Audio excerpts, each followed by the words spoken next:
Everybody, I apologize for the noise. There is currently a thunderstorm while I'm filming this, but want to let you know I just finished Blood Sisters of Lesbian Sin. So this one's interesting because Justin Gorence was on Young and the Restless, I believe. Alyssa Christensen was in The Toxic Avenger Part 4. And this title, Blood Sisters of Lesbian Sin, not Sid, is misleading.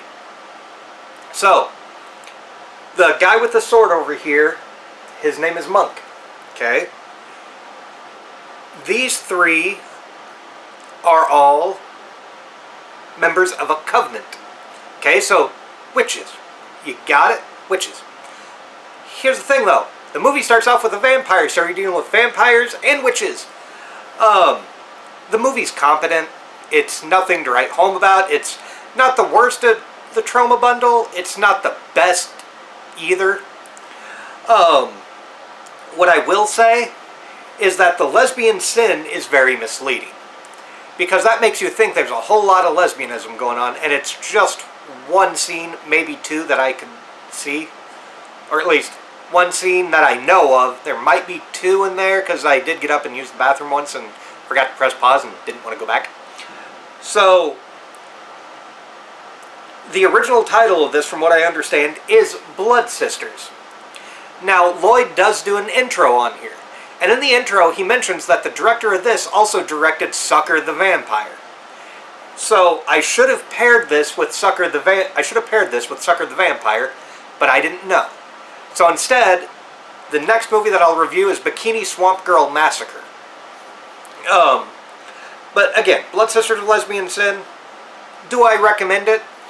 Yeah, why not? You can probably find this pretty cheap. I know their website, they had it for like $4.99 at one point.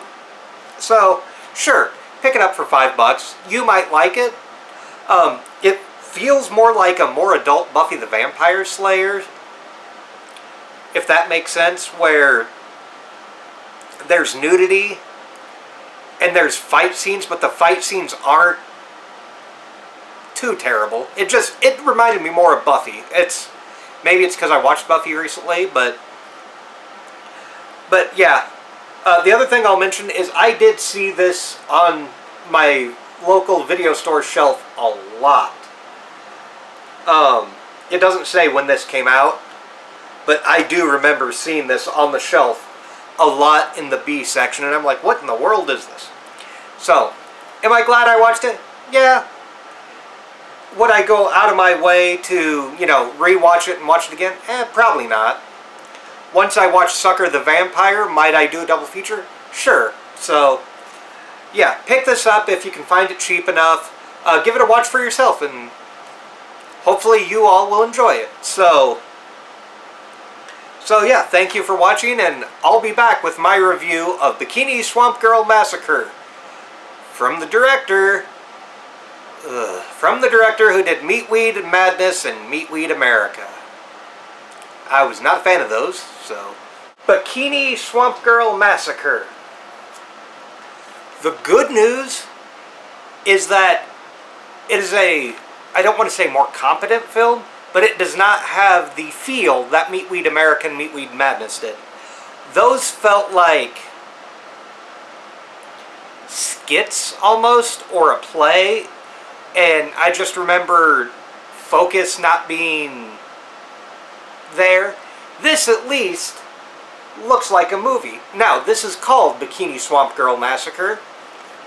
That's not its actual name. The actual name of it is Hellblades. Sorry, my cat just wants attention. Come here. Okay, there we go. So, the original title of this is Hellblades. Bikini Swamp Girl Massacre kind of makes sense. It's not as weird as changing Blood Sisters into Blood Sisters of Lesbian Sins, and scantily clad babes fighting ancient evil. Yeah, so, about that. There is a very good chance you will find this film offensive. Very good. So, takes place in the Everglades. That part is true. There is a slasher killing people named Kawachichi. Kawachobi. It's a white man dressed in Indian garb and Indian makeup. Yep. And it becomes a slasher film about halfway through. This movie is only an hour and 14 minutes. And that doesn't seem like a lot. And technically I think it's only like an hour and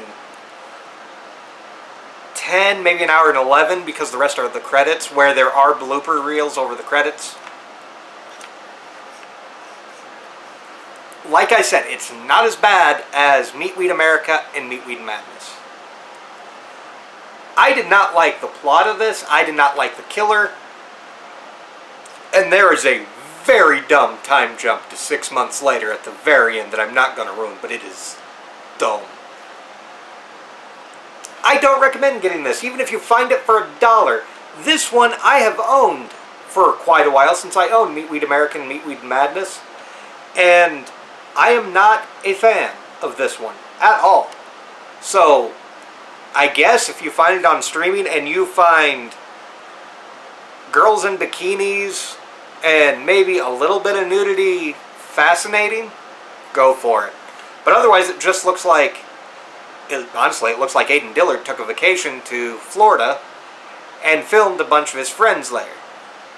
Because a good majority of this movie takes place at the hotel. Like the first half takes place at the hotel, and the second half is just people running around the Everglades. So again, I don't have many good things to say about it, but at least it's not Meatweed America or Meatweed Madness. Now, the special features on this is fascinating to me.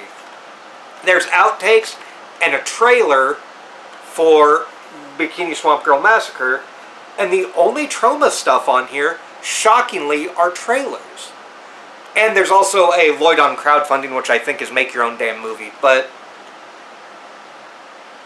that's what fascinates me, is this is almost a bare bones Troma release. And you don't see a whole lot of that, to be honest. So, again, I can't recommend this. So, yeah, just skip Bikini Swamp Girl Massacre. Now, if you're a patron of $1 or more, there will be a review coming of Dead Dudes in the House, followed by Frostbiter. So, those are the two that Patreons of $1 or more can look forward to. Now, patrons of $5 or more, they'll be getting comparison of Lust for Freedom, the DVD and Blu-ray. So, if you are interested in those, subscribe to my Patreon at $1 to get the Blu-ray reviews. Subscribe $5 to get the comparison. So, thank you for watching, and we'll see you next time.